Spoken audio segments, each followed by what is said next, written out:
Olá, meus queridos alunos e alunas do Colégio Estadual Severina Maria de Jesus, os alunos do 5º período A de Geografia. Sou o professor Valdeci Português. Bom, pessoal, segue aqui mais uma videoaula nossa das aulas não presenciais. E como o título da nossa aula aí, o subdesenvolvimento. Então, parte 1, nós vamos dividir em parte esse capítulo, né? Para dar um embasamento melhor para vocês. Afinal disso aí, vocês fazer uma boa leitura e ter uma noção básica. Então, subdesenvolvimento. Como que ele vai surgir, pessoal? O subdesenvolvimento está baseado desde lá do início das navegações, né? Lembrar assim, a gente pensar que a América Latina, América Central, África, tudo isso vai gerar a partir da ocupação, né? Dos europeus ocupando várias terras do mundo aí, né? Ou conquistando, como eles falam, né? Isso aí foi dando essa diferença aí entre metrópoles e colônia, foi gerando aí essas dependências econômicas, tecnológicas, e se deu no que deu e constituiu um subdesenvolvimento, tá?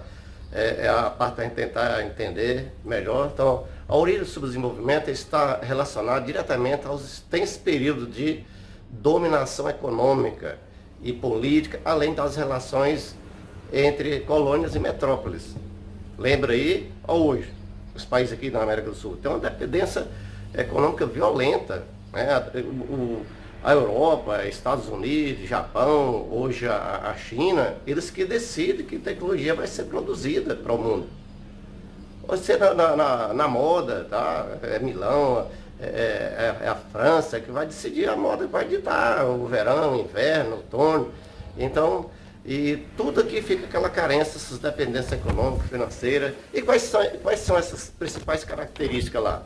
Vamos lá, pautadamente, nós temos aí o processo de colonização, que é o eixo principal disso aí. As grandes dívidas externas, inclusive o Brasil tem muita dívida externa nos países, não é? Dependência tecnológica. Hoje nós não temos a indústria nem de celular aqui no Brasil. Não temos indústria de carro, pega o nosso país como exemplo, né? Tudo é feito lá fora e aqui vira tudo montadoras, né? Nós temos um crescimento demográfico muito elevado, né? Então nós temos uma taxa aí demográfica muito elevada, a taxa de fecundação e o crescimento natural muito elevado, apesar que o Brasil já está diminuindo, chegando a patamar de países desenvolvidos, né? A questão da carência no problema da saúde. Olha a saúde no Brasil como que é. A saúde, a educação, uma deficiência terrível, né? Isso passa por esses países aí. As trocas comerciais desiguais. O que você vê daqui, muitos vendem a matéria-prima e compra ela lá manufaturada, já toda industrializada. Então, essas trocas comerciais é desigual entre os países pobres, os países ricos, chamados países subdesenvolvidos, e os países desenvolvidos. As questões de guerras, né? Lembra a África lá, tantas ocupações lá, guerra complicada entre esses países, por exemplo, na Ásia e África ainda está muito acentuada nesses países lá, a questão das guerras internas lá, né? Nós temos aí a corrupção na política, a estabilidade financeira, é complicado para nós estarmos entendendo. E o capitalismo, pessoal? O capitalismo ele vai surgir com a decadência do feudalismo. Então o feudalismo ele foi desaparecendo do espaço geográfico do século XI ao século XV. O século XV vai coincidir aí, surge o capitalismo, surge a expansão marítima, vai fortalecer, né, as trocas comerciais, surge o capitalismo comercial e tudo, depois surge a indústria, surge o capitalismo industrial, né, e assim sucessivamente até os dias atuais. Então o capitalismo é um sistema econômico que predomina a propriedade privada e a busca constante pelo lucro e pelo acúmulo de capital. E que tem como base aí, né, forte mesmo do capitalismo, a lei da oferta e da procura. Então assim a gente tenta entender o que é esse capitalismo. Então o forte do capitalismo, né, que tem dentro dele a circulação da moeda, as trocas, compras, a propriedade privada, onde que está em jogo aí a lei da oferta e da procura. Olha os preços, o que acontece, né? Essa lei da oferta e da procura. Então você tem muito tomate no mercado, o preço cai. Se falta o mercado no mercado, o preço aumenta, elevando, e assim sucessivamente. Interfere em vários campos, tendo desemprego aí. Olha aí, se tem muita oferta de mão de obra, significa que a remuneração salarial vai cair. Se tem pouca oferta de mão de obra no mercado, é lógico que o salário, a remuneração vai aumentar. Então assim, a gente tenta entender esse capitalismo, que é o atual sistema econômico que nós estamos vivendo. divisão, e dentro desse capitalismo aí, ele vai gerar uma divisão de classe, né? Quais são essa divisão de classe? Nós temos a divisão entre a burguesia e a classe proletariada, que são os trabalhadores, os operários, né, que são chamados aí, né?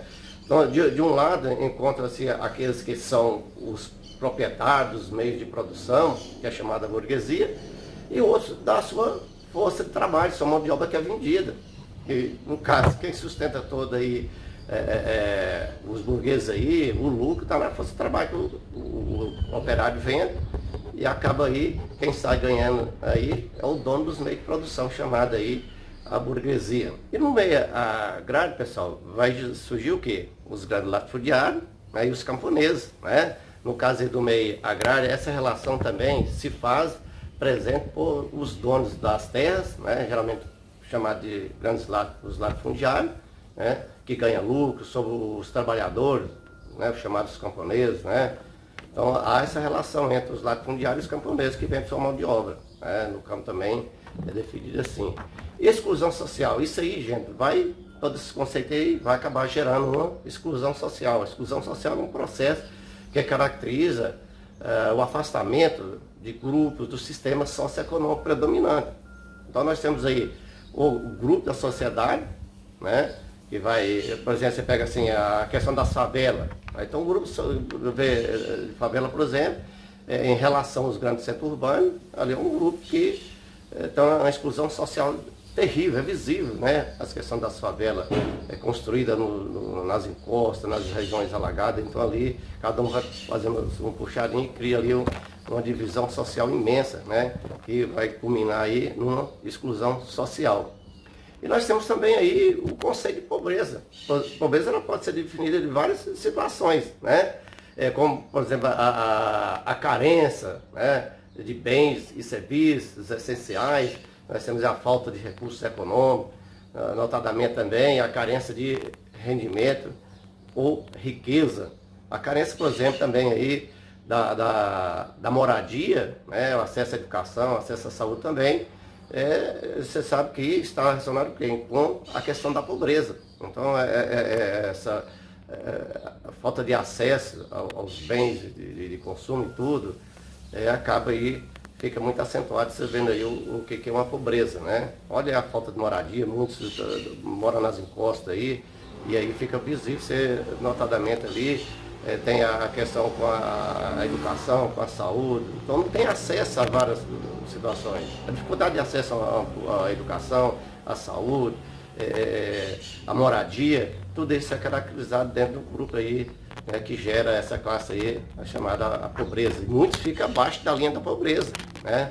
Como costumo dizer, a pessoa sustentar uma família, 2, 3 filhos com R$100 ou $100, né? No mundo você pega quem está recebendo menos de $100 no mês, está abaixo da linha da pobreza.